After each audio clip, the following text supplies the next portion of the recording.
Why should you watch Heavenly Delusion? I can confidently say that this is one of the best anime of 2023.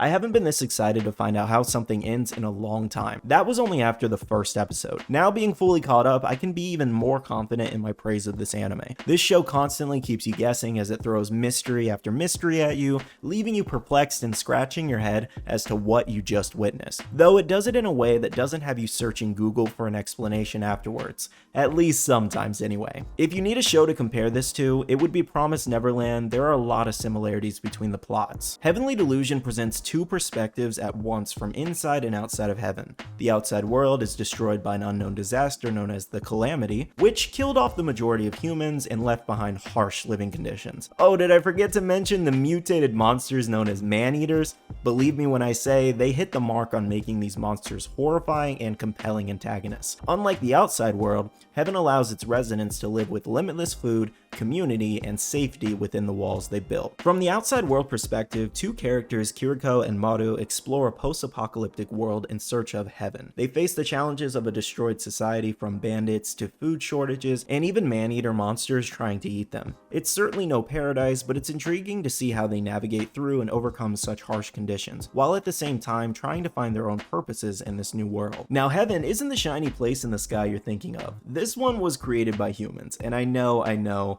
that sounds like a recipe for disaster. Though the intriguing part about this is that they have robots raise the children that reside there as they monitor them. They are even sheltered within these walls from the reality of the outside world and told very little about it. Now, if you watch the trailers, you'd know that they mention the kids being curious of the outside world, which of course it's natural to be curious when all you've known is the same scene all your life. Like seriously, imagine looking at those walls for several years on end. I'd go crazy. This heaven almost can't help but trigger your curiosity as to why these kids seem to be prisoners of heaven rather than residents. Now, putting the story aside for a second, let's explain our characters' identities. You almost can't help but fall in love with Kiriko and Maru, as they are very entertaining yet complex characters. Kiriko being a strong protective type due to her own past trauma, but still fun and quirky at the same time. Without spoiling it for you, just know you are in for a wild ride with her. Now, our character Maru personally reminds me a lot of Denji from Chainsaw Man, with his teenage boy perversion, but has a never give up attitude. He is also very charismatic for his age and can easily make you laugh. They overall make for an awesome duo and leave you wanting more interactions between them. Now, in heaven, the children are all peculiar in their own way, given they were raised in a sheltered setting. They don't know much about the outside world, so it's easy to be curious as to what they know and don't know throughout the series and how they explore new things that they learn. These things being simple and natural to us, but completely bizarre to them. Now, I'll be honest here, it's hard to describe them without spoiling anything for you, so I'll just leave it there. Lastly, the man-eaters leave you coming up with bizarre theories left and right as to what they are and where they came from, while at the same time making your skin crawl from their bloodlust for humans. One claim that is common with this show is that the animation is beautiful. It does a really great job of visually showing you just how much of a wasteland the outside world is,